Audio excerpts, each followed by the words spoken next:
A'udzu billahi minasy syaithanir rajim. Bismillahirrahmanirrahim.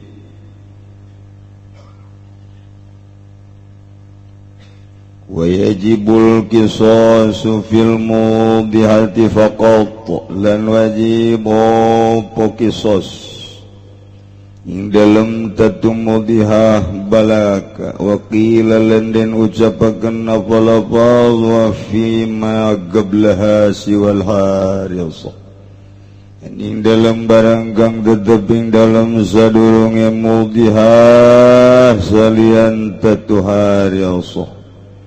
Walau awdaha fi bakil badani, lan lamun atuan ya si wong ing dalam sagagarine badan, au qata'a ba'da marini nadawa megatkeun nadawa nugal ya si wong ing setengah tungtung cungur, au uzunin nadawa telinga, walam yumnihi lan ora nugal ya si wong hu ing marin, wajibal qisas fil asahi, maka wajib apa qisas ing dalam mungguh kaul asah.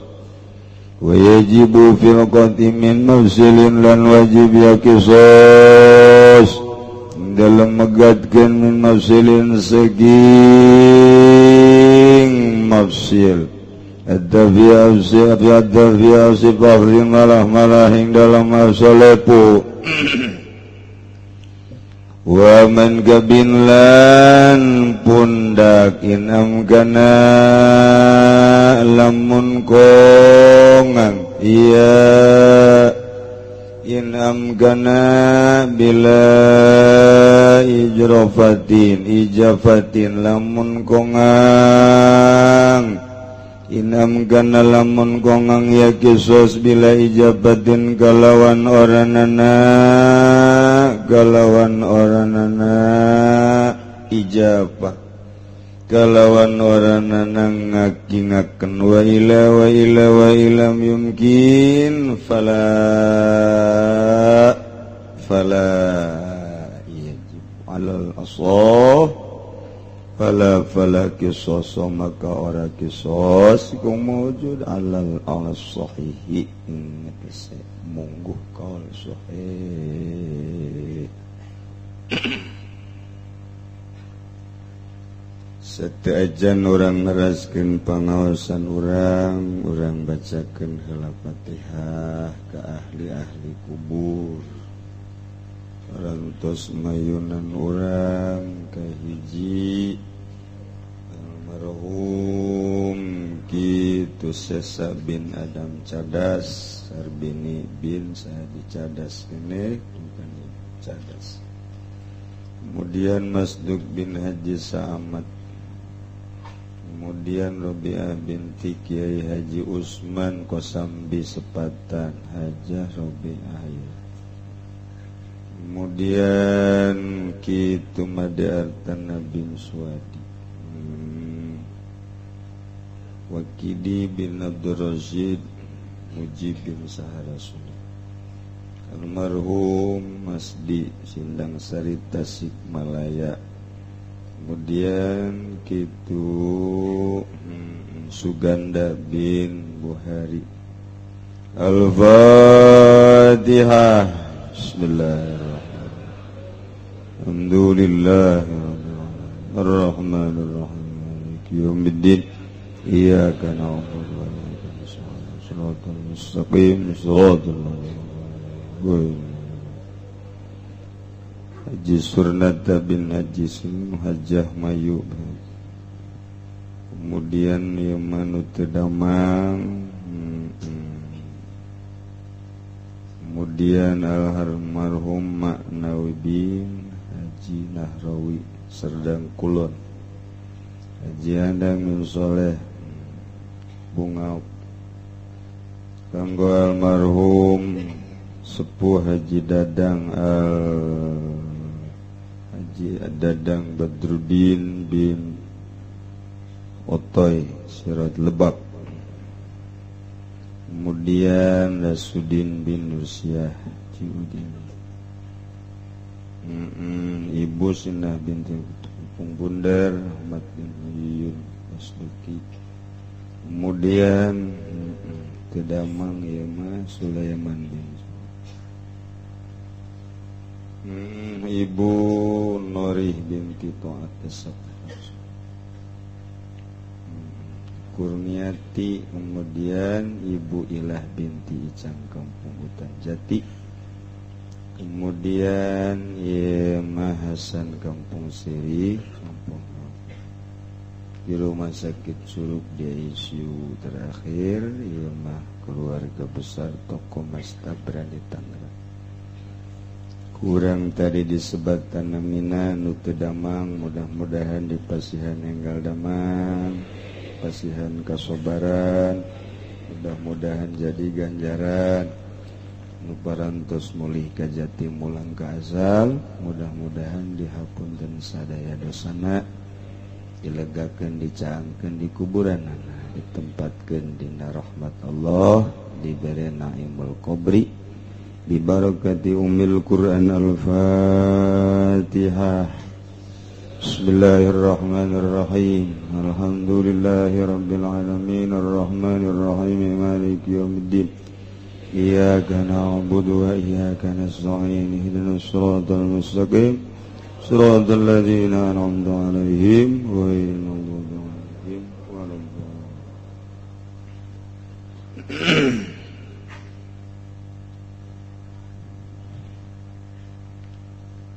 Ieu mah pertanyaan naon? Abah Haji Uci yang saya hormati, mudah-mudahan selalu dalam keadaan sehat walafiat, selalu dalam lindungan Allah Subhanahu wa ta'ala.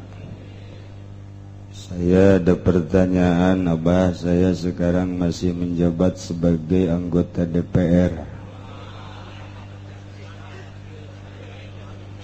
Saya sangat setuju dengan pendapat Abah Haji untuk menegakkan syariah Islam dan hukum dan undang-undang di Indonesia yang berdasarkan Al-Quranul Karim. Tetapi kalau hanya saya yang memperjuangkan hukum tersebut, tentunya mustahil akan menang. Sekarang bagaimana menurut Abah Haji tentang sikap saya ke depannya? Eureun atuh. Itu bisa. Kedua, kalaupun saya harus keluar dari keanggotaan DPR, nanti tentunya akan mengurangi suara yang memperjuangkan Islam.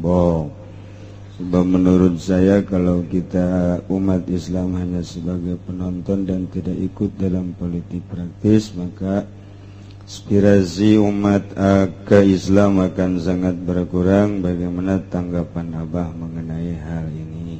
Gampang maksudnya ya. Namun memang benar-benar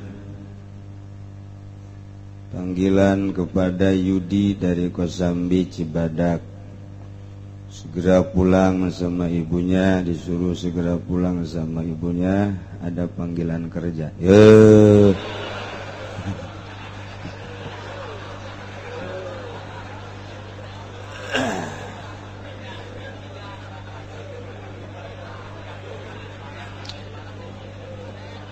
Soal mengenai DPR, urang tetap kudu milu. Di negara urang kudu milu lantaran mun urang teu milu anu tanggung jawab. Sebuah negara teu menang pake lalagaan, boro-boro skup nasional. Nu aya menteri luar jeung dalam negeri hubungan bilateral nu jelas. Cacak-cacak di KRT-an ge negara kudu lempang berjalan sesuai jeung aturanana. Sekup desa gitu keneh, kecamatan terus kaluhur dipimpin ku seseorang nomor 1 harus. Lantaran lamun teu aya nu terjun atuh negara bakal dicokot. Sakieu ge nyana cicing di DPR Amerika terus baik. Negara orang mah geus lain genep 5-70% deh 100% geus dikendalikeun ku Amerika. Lain 50-60 kabeh sektor mana nu teu dikenyot ku Amerika, dikendalikeun. Gedeung deui mah agama ge aya batasan-batasan. Sekedar teori, mudah-mudahan ulah jadi. Iyalah di Indonesia akibat naon? Akibat teu mempergunakeun Al-Qur'an, teu mempergunakeun hukum Islam. Kudu terjun hiji siap apa henteu otakna jang ngelola hukum-hukum di DPR. Datang ke mana pendidikan formal jeung non formalna. Mundek siap hadis Qur'ana kudu bener-bener menguasai. Geus nundek darariuk di DPR kudu siap atuh segala rupana ulah asal-asalan tukang mabok calon DPR deuk kumaha beresna atuh ka ditu. Hiji niatan nu bener, nomor kedua siapkeun atuh modalna jeung ngelola hukum nu bakal dilaksanakeun di Indonesia. Lantaran di Indonesia mah hukumna jelas adalah lain hukum Al-Qur'an, menang karuhun urang baheula urang teh nyin negara demokrasi. Tarolah keun bae nu penting ngalaksanakeun nu bener. Di jero demokrasina undang-undangna atuh sing bener. Ngan moal bener-bener demokrasi mah lantaran aya HAM. Hak ajasi manusia dia adalah jang hukum-hukum naon bae nu mutuskeun adalah HAM. Atuh mal beres-beres jaham membuatan manusia kuduna ge nu mutuskeun hukuma nu boga dunia Allah Subhanahu wa taala Al-Qur'an. Lantaran geus kadalon demokrasi sing bener bae atuh ulah sing jelegur ku ari kadengena. Di luhur tepi kahandap korupsi terus baik. Gencetan-gencetan desekan-desekan di Amerika terus baik. Mani luar biasa. Padahal di Indonesia palalinter luar biasa. Ngan teu aya niatan untuk membangun bangsa jeung negara. Sanajan demokrasi lamun urang niat kamaslahatan mapan manutun birroiyah. Nah kamaslahatanna ieu kumaha rakyatkeun bae negara nama lalaunan heulana. Ieu mah nu niat deuk ngabebener. Eueuh nu niat ngabebener. Kuari pilkada geus dihitung bae. Ka Pasar Kemis sabaraha miliar, ka Sepatan sabaraha miliar, ka Cikupa sabaraha miliar, ka Belaraja jeung Cisoka mah rada gede sebab nyong-nyong rada loba. Eta pan dihitung tah. Nah, cek we jadi atuh pan nya kalkulasi untung rugi. Jadi berarti lain prinsip politik nu dilaksanakeun tapi prinsip dagang, perekonomian, untung rugi moal ecreug gajeun hukumna. Nah, tinggal orang tinggal niatan. Hayang tinggal hayang, tapi makin hari makin bokbrok, makin hari makin bokbrok. Ngan ngomong doang, mun teu terjun teu beres ngan ngomong doang. Buktina terjun leuwih teu beres. Itu beres, berarti kan ya niatan. Nah, tinggal dek nyalametkeun agama sorangan, apa dek nyalametkeun umat bari bok-brok terus. Eta mah terserah Bapak sebagai DPR. Lantaran mun teu terjun ya acak-acakan cenah bangsa. Lamun bangsa acak-acakan Bapak milu acak-acakan, mending ngabeberes sorangan heula apa maling milu acak-acakan. Ulah dijawab ku rakyat kunyana bae antepkeun lana. Keuna sebeuheun. Tinggal kos gitu bae, apakah ieu deuk ka neraka apa deuk ka surga? Bisa henteu ieu urang ngabeberes babarengan? Teu bisa atuh salametkeun diri sorangan. Sakitu bae geus ulah hese-hese. Cenah acak-acakan kabehan. Oh masalah ke ujung-ujungna mah geus lain reformasi deui ieu mah bakalna mah revolusi. Revolusi mah tidak mau kajian kumaha ge lantaran atuh urang memperjuangkeun demokrasina ieu setengah sapotong. Pasti rakyat nuntut namun geus rakyat kabehan nungtut atuh geus diguling-gulingkeun pembunuhan dan lain sebagainya ngan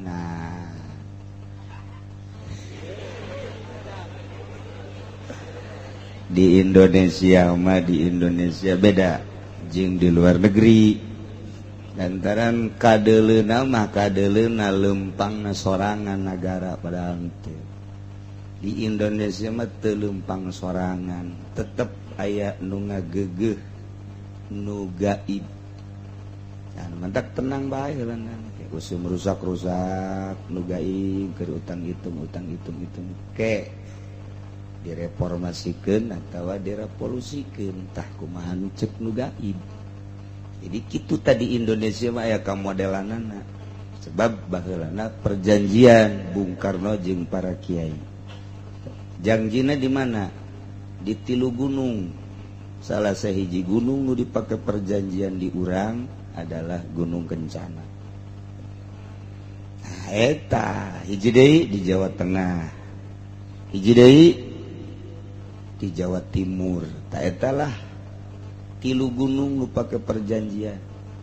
Pantaina 3 pantai nu pake perjanjian antara Bung Karno jeung para kiai. Percaya teu percaya eta si DPR jeung pemerintah sabodoh. Kitu bae eta mah. Mun hayang nyaho geura. Tuturkeun coba ka ditu tuh. Ka mana? Tuh ka Sukabumi teh naon garang-garangna? Pelabuhan Ratu. Tuturkeun ge ka ditu loba dukun di dinya. Moal anggeus-anggeus caritakeun negara urang mah lantaran ustad kiai boro-boro jadi DPR boro-boro jadi pemerintah jadi lurah bae nu tadina ustad bagus kekuatanana ngan 3 minggu ngan 3 minggu kekuatanana bagusna teh tah si ustad teh kadituna atuh sakumaha nu kadeleuk urang we kitu kos kitu bae. Masya Allah tadi Indonesia nya boro-boro dek ngabeberes Indonesia iya kuari orang tekanan ti Amerika ge hese dilepas ke dana geus mah bangsa anu geledeh ya emas ya minyak dan lain sebagainya di nu encan ge masih didelekeun bae potensi-potensi ku Amerika aju anehna deui baheula Amin Rais tu sakitu gagahna kalau saya nanti dijadikan presiden di Pipot saya akan bertindak tegas kan pernah nyana jadi presiden Pipot teu ngomongna naon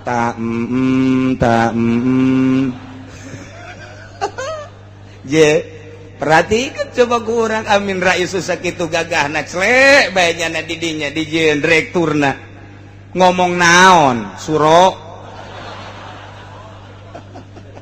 anta kuari teu bisa ngomong kuku mage Amin Rais tuh atau emang dirinya menonton TV doang teu nyaona naon teu pernah nyaho Amin Rais jadi naon mun ditelusuri deui komo nu kuari sakitu Amin Rais bangun niatana bener tegas tapi geninganan slek diuk di dinya geus dikaluhan encan nu lain-lain encan komo ieu mah nu aya di Kulon teh pabrik besi teh naon garang-garangna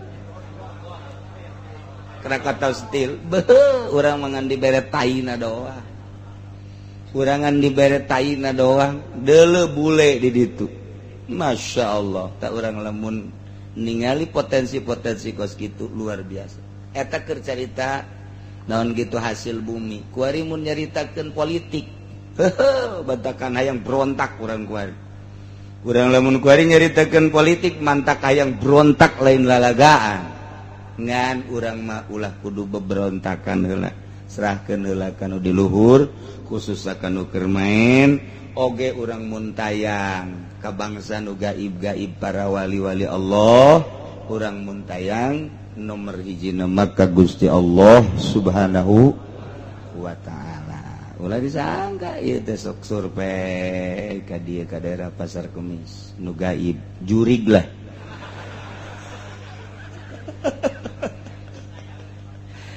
emang kumaha ese di Indonesia Justru Amerika ge satu sisi neken ka Indonesia, satu sisi jana aya sieun.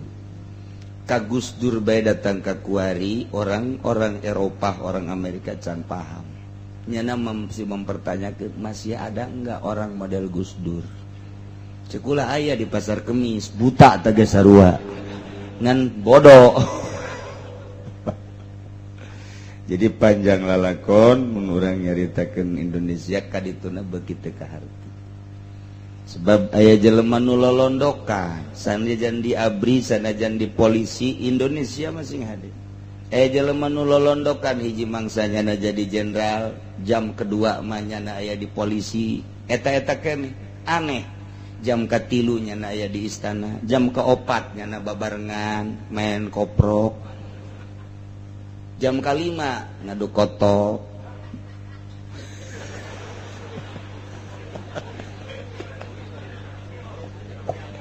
Teu kaharti di Indonesia mah. Pokoknya moal kaharti. Moal kaharti dek diberantas kumaha ge narkoba moal bisa lantaran backingna jenderal.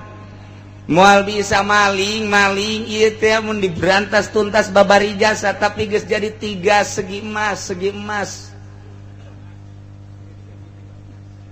Emas segitiga aing mah.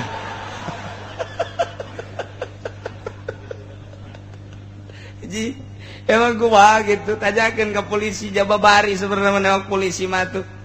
Babari, tapi ieu teh geus jadi lingkaran kamangmang. Nyawa sia kamangmang. Moal bisa.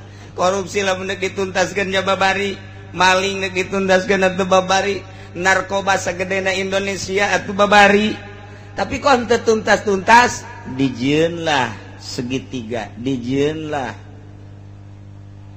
lingkaran-lingkaran, tapi tenang wae engke ge aya di Indonesia mah kos kitu. Emang baheula keur Bung Karno deuk muncul kanyawan atuh jan teu kanyahoan, Gus Dur deuk muncul atuh teu kanyahoan.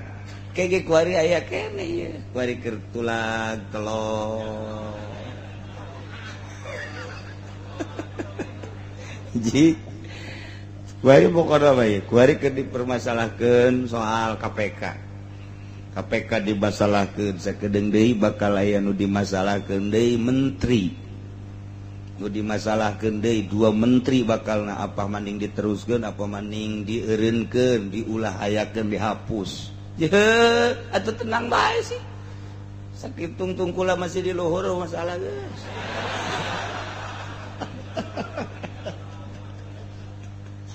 Ya KPK nangieun nyana dimasalahkeun ku nyana. Iya teu terang wae gua di KPK apa terus apa henteu. Kemudian ke bakal aya sertifikat kiai. Kiai jadi deuk sertifikat ke. Keanehan-keanehan di Indonesia mah ya, Masya Allah. Pada hakikat nama Allahu shoni'un, ulah kaget nang ngadamel Allah. Eta di Denmark baheula menghina Kangjeng Nabi, di Inggris, Prancis menghina Kangjeng Nabi, di Amerika menghina Kangjeng Nabi. Hakikat nama hakikat nek ningali ieu umat Islam datang ka mana coba girohna. Datang ke mana coba kecintaan terhadap Kangjeng Nabi, jalain anyar atau penghinaan ke Kangjeng Nabi mah dimimitian ku baheula bapak kolotna Abu Jahlin. Jadi nya mimitina kabelah dia nu ngaku Nabi Musailamah al-Kadzdzab, nu mantaknya ngaku Nabi ge nyaci maki ka Kangjeng Nabi. Opat nu ngaku Nabi nyaci maki ka Kangjeng Nabi. Kabelah dieuna di zaman Harun ar-Rasyid terus aya keneh nu nyaci ka Kangjeng Nabi.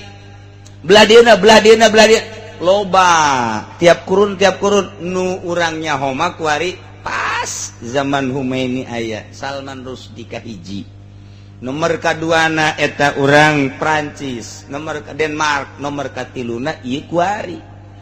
Ieu teh deuk ningali saha coba ieu nu gagah zaman di Khomeini nu gagah nang tangan Amerika. Kuari ge najed du gagah teh gantung. Cak najed gantung orang yang menghina Nabi. Baik itu orang muslim maupun itu orang kafir, tidak terkecuali gantung.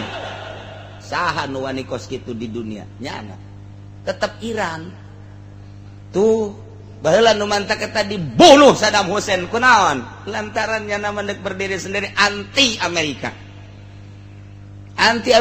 tah iya gitu Gaddafi nu mantak dibunuh kunaon anti Amerikana tinggi kuari Iran anti Amerika siap dek di beakeun ku Amerika ngan nyana leuwih gagah tibatan Amerika geus boga rudalna nu luar biasa boga rudal nu ngaranna 3 hiji Husein 2 Hasan 3 Ali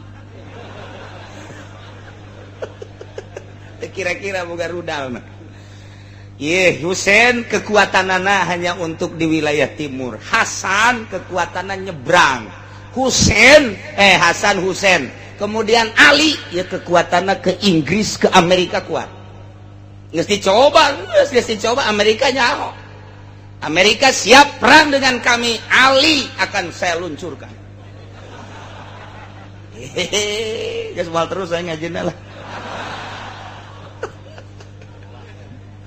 sekedar pengetahuan di dunia kerame kuat urang mangan saukur di pasar ka imah di pabrik ka imah paling dele TV oh budak tuh dele tuh goyang inul oh kan sakitu doang teu nyaho keur kumaha kuari di negara Masya Allah nah batur mah geus nang tangan Amerika anti Amerika Masdud teh di embargo geus sabaraha puluh tahun kuari di embargo deui Iran ku Amerika seserian embargo deui aing ngan kuari mah embargona teu meunang ngajualan minyak siap aing mah lamun aing teu meunang ngajualan minyak hayuh tanyakeun ka Inggris coba siapeun kan teu sedangkeun 70% Inggris minyakna ti Iran ayo aing mah moal geus aing mah hirup geus aya Imam Ghazali aya di aing para wali aya di aing teu dahar ge aing mah sarariap Inggris tanyakeun cak Inggris siap aing ge moal meuli ngan milipit melalui RRC blon teh coba tuh aingnya tanda tangan Inggris tidak akan jual beli minyak dengan Iran guys Masdud tidak boleh ada yang jual beli dengan Iran kunaon nyana butuh pan butuh nyana kaharewasan ke RRC beli ku sia ke ku aing dibeli yo cak Iran teh sakitu doang he Prancis ngabutuhkeun minyak di Timur Tengah Amerika ngabutuhkeun minyak di Timur Tengah paling gede adalah Inggris dek kumaha nu mantap keheotan Iran tenang pas cenah ulah dijual beli dibom kan oh masalah kami mah puasa geus biasa dahar teu geus biasa sia nu kumaha aja kami para raeh ge memperjuangkan agama sorga sia aja nama ngaco bata gara-gara DPR tatanya lah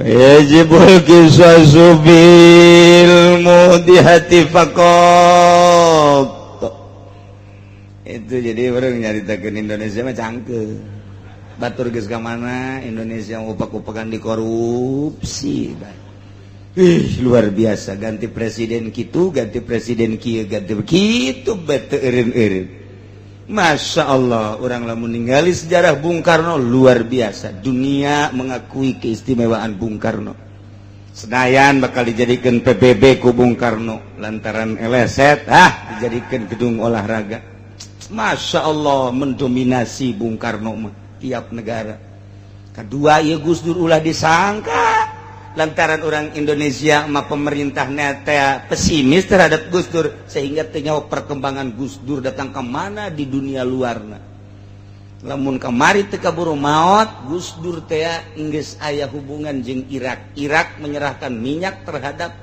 Gus Dur untuk bangsa Indonesia silahkan bawa minyak tanpa beli geus disiapkeun tempatna di Merauke ku Gus Dur 10 Merauke jang penampungan minyak ti Irak kudu meuli tah di mana dijual ke kumaha bae apa bagi 2 apa bagi 3 kami 2 bagian maneh sabagian Indonesia siap geus ditanda tangan ku Gus Dur Allah encan menghendaki mantak orang Irak orang Irak ngaharepkeun coba sahab nu bisa neruskeun mantak kamari kurang ka Baghdad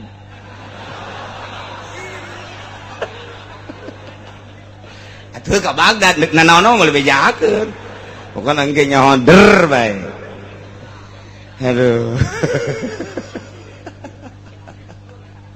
kos gitulah Gus Dur teh di luar naon kitu pengetahuan urang luar biasa mantap. Oh Amerika teh khawatir ka Gus Dur lain eta teh ieu hubunganana nu pohara jasa satelit geus melihat terhadap Gus Dur. Amin Rais panggil lengserkeun. Oh kos gitulah kronologi soal Gus Dur. Datang ke Kuwait masih diharapkan orang Indonesia yang bisa berhubungan dengan Irak untuk menyimpan minyak. Siapkan bae di mamang sakaleng 2 kaleng. Cek Irak teh kesel aing mah. Minyak geus teu katampung di Irak teh. Mantap. Apakah bisa diserang ku Amerika sajengkal bae dibikin ke Amerika? Ti ditu. Ti ditu da urang Irak kudu nyerahkeun sajengkal tanah. Sajengkal drum moal beak diboman ku Amerika silakeun aing nek nyeun deui aing nek meuli deui duit loba di aing dia sia teh dibalanjaan ku aing moal bisa nanaon sakeuna teh tuh batur lu boga kakuatan teh kos kitu aya urang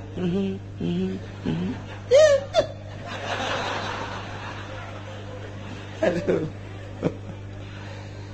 kercarita tapi tetep bae sebuah negara nu urang aya di jerona tetep kudu diurus ku urang tetep kudu dimumule ku urang bagus bejakeun bagus da goreng bejakeun gorengna lantaran urang tetep anak baranakan ieu teh tanggung jawab urang kabehan entek siapkeun kaharep jeung memperbaiki Indonesia siap make politik siap pakai ekonomi budaya silahkan teh siap golok asah beres kebo deuleun pencit aduh sakjana pajar mencit kebo nyana nu kos kebo pencit ese ngobrol jeung nu bodoh mah teu nyaho kinayah teu nyaho majaz itu jadi kudu dijelaskeun bae kebo teh kebo bae lain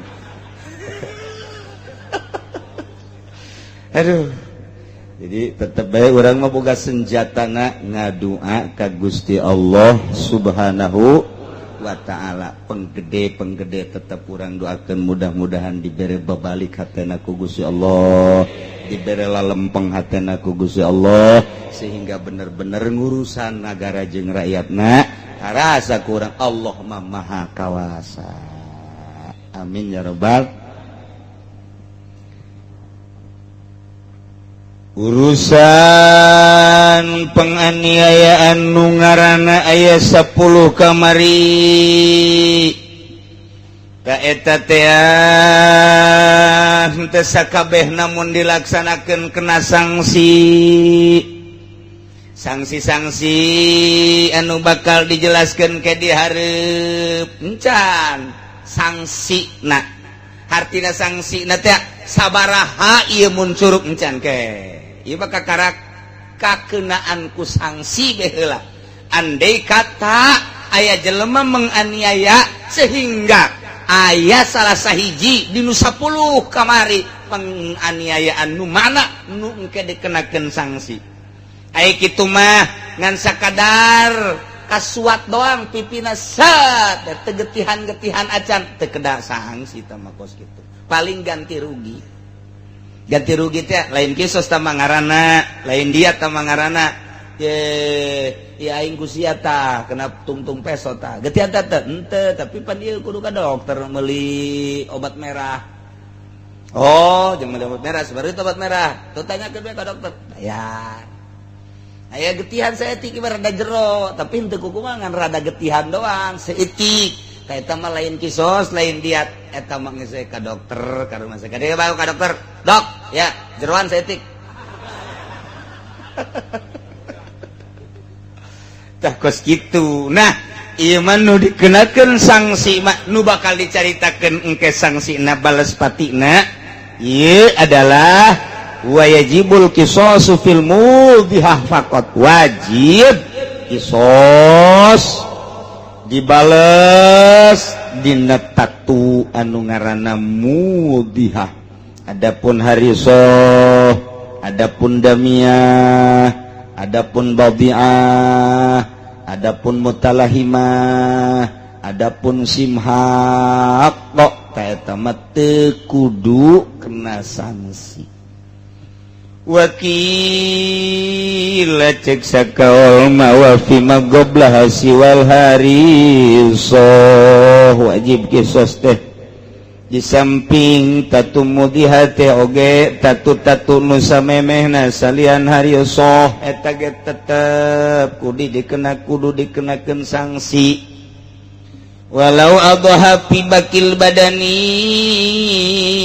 lamun bae ki zaid natuan dina sasesana awak tadi manu dicaritakeun teh urusan ti leher ka luhur kuari mati leher ka handap atawa termasuk di jerona teh qata'a ba'da marinin au udhunin motongkeun atau megatkeun sawareh tungtung irung atawa ceuli cuman henteu bea kabeh ta eta kumaha lamun aya jelema engke neuk teu curug lamun aya jelema neuk teu kramo lamun aya jelema ribut kemudian ieu naon leungeunna sakieu atawa sukuna dan lain sebagainya ta eta kumaha engke kena sanksi apa henteu na ieu mah wajibal qisas.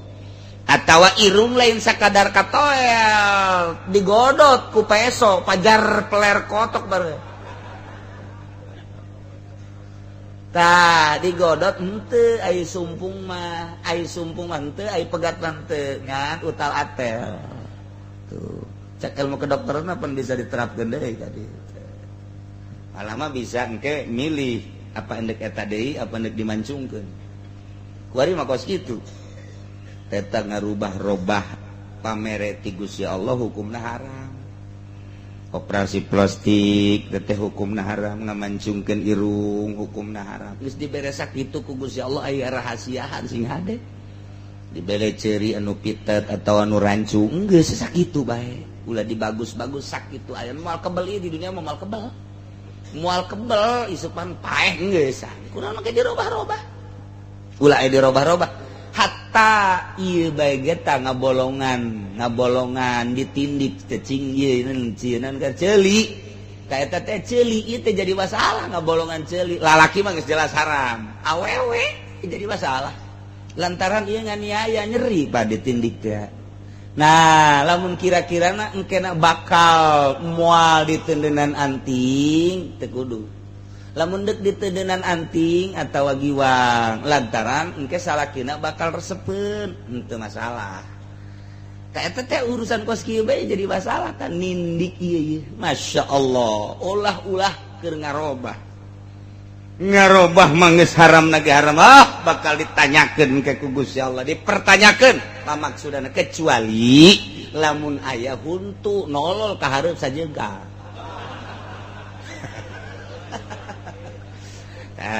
Eta ge bebeja ka salakina bisi salakina resepeun atawa swing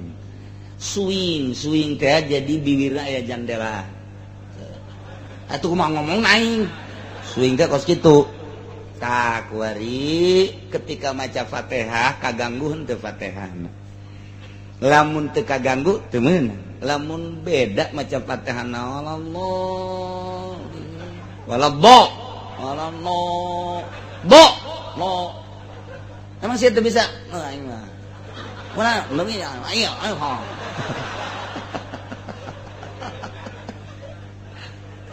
eta kakara dokter bagianna dok ya ini rapikan maksudnya supaya baca Fatihahnya rapi. Jadi etak teu naon tah swing mah lantaran Fatihah mah pan wajib ain tah mah perhulu kudu bisa. Perhulu teh kudu bisa lantaran tah mah minimal sampai sapeting 5 kali salat minimal. Nah 5 kali salat eta lamun jore tambah bacaan Fatihahna perbaiki. Barang kuari dioperasi jadi rapi walabbo. Nah bagus. Kuari anu nolol ka hareup walabbo. Allah bo siapa yang bisa met bo kunaon untuk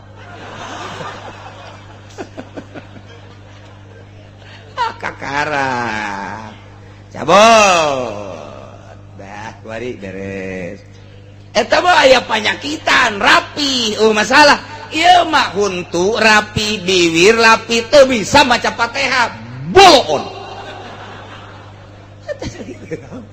teu bisa maca Fatihah masyaallah karim bagi nungis karolot nungis tere pararaeh cak ukuran urang aja can rapi maca Fatihah ulah isin-isin kuari ulah isin-isin ka saya nu bisa maca Fatihah aing pagaan Fatihah ieu lah jang bawaeun paeh ayo bawa belajar ti kuasana jangan geus kolot ngarapihan masyaallah aya mobil meuli deui motor meuli deui teu boga duit ge maksakeun ngridit haram-haram ge imah meuli deui kadang-kadang kawin deui ai Fatihah teh dirarapi masyaallah otak diteuneun di mana tos percis urang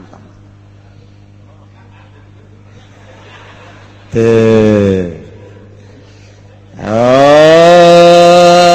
qata'a ba'da udhunin atawa megatkeun sawarehna ceuli tungtung ceuli atawa ceuli cuman walam yubni ngan henteu aya datang ka pegat mah tetep wajibal qisasu fil ashahi wa yajibu fil qatimin mafsilin jeung wajib deui qisas dina megatkeun anak anggahota min mafsilin tina mafsil teh tempat kitu ngahijina dua anggahota naon ngaranna sendi mafsil teh sendi eta teh lamun dipegatkeun di dieu kurang dina sandina dina sendina na ieu wajib atawa di dieu teh sendi teh ngaranna tah eta wajib engke dikenakeun qisas tapi harus difakrin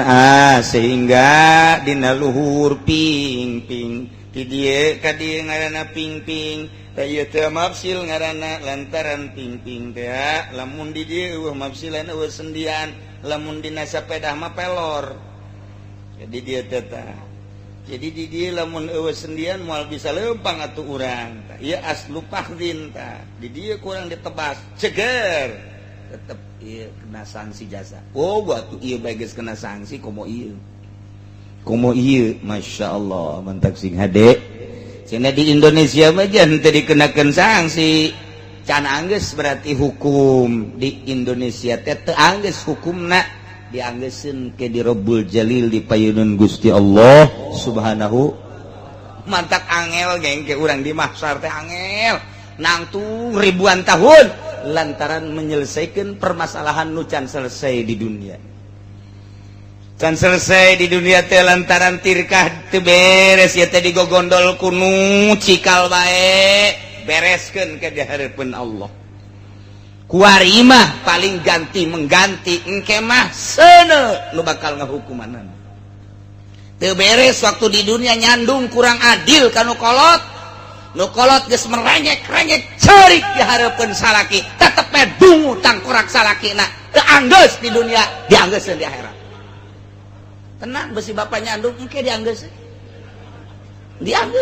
ih anak teu dididik ku kolotna sehingga anak amburadul teanggeus hukum di dunia di akhirat dianggeuskeun maling sendal maling sepatu maling sepeda maling motor kuari tenang-tenang bae nyana lantaran teu kapanggih ku nu bogana lapor ka polisi geus teu neangan kuari mah ima bener-bener memang teu kapanggih wa ima persekongkolan jeung polisi tetep bae di akhirat bakal diselesaikeun di Rabbul Jalil masyaallah tinggal urang kuari introspeksi diri boga penyakit naon ieu aing permasalahan naon ieu aing mesti kaburu paeh maning selesai kan ulah ngomong ki aing boga hutang sabenerna mah 500 juta ka ditu tuh atau 100 juta atau 1 juta adena nya tilok nagih-nagih tenang jas dia bloot tenang cenanya na kapanggih jatuh nagih-nagih guys kita mah pohoan ieu meureunanan kuari teu selesai permasalahanana